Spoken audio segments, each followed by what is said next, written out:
Hey guys, so tonight's homework is on multi-step word problems, and we have asked them to do only numbers 5, 6, and 7 in one group and 8. So I want everybody to add that number 8 because 5 and 6 go together and 7 and 8 go together.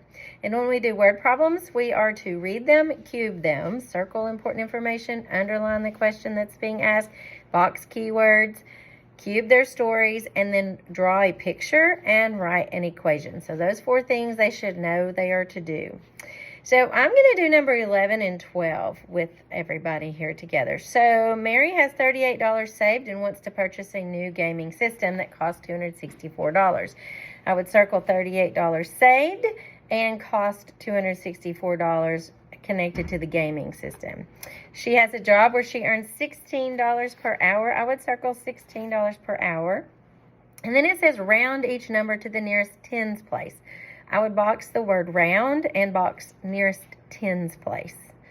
I would underline the question, about how many hours will she need to work in order to have enough money or enough to purchase the gaming system? So this is a great life lesson for your child anyway on if they ever wanted to save money. This would be a good idea of how you would need to do that. So I drew some pictures here. I drew my money saved of $38. The gaming system is $264 and it's $16 an hour. The first thing says is to round to the nearest tens place. So I would round 38 and I'm going to round it to $40. Then I'm going to round the gaming system, the $264, to the nearest 10, which is going to give me $260. And then the $16 an hour is going to be about $20 an hour. So we're going to do 20 here. So now we have to figure out, all right, great, I've rounded all my things. Now what do I do with it? Well, if I already have $40, then I don't have to save all the way up to $260. So I got to figure out how much more money I need. Well, anytime we do how much more, we are going to subtract. So we're going to take $260 that we need, and we're going to subtract the $40 that we have, and that means we need about $220, right?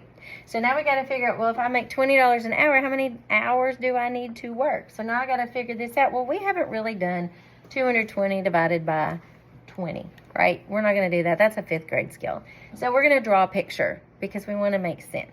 So if I have $20 here for this hour, I could draw my hours down here. So 1 hour I get 20, 2 hours I get 20, and that is still not enough. That's 40, 60, 80, 100, 120, 140, 160, 180, 200, and then 220. Now I'm going to count my hours of 1, 2, 3, 4, 5, 6, 7, 8, 9, 10, 11. So that means I need to work 11 hours.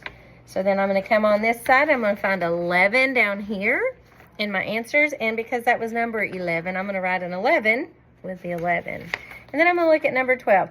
How does the rounded number of hours Max will need to work compare to the exact amount of hours she will need to, or Mary will need to work? Well, 11 hours is going to give me $220.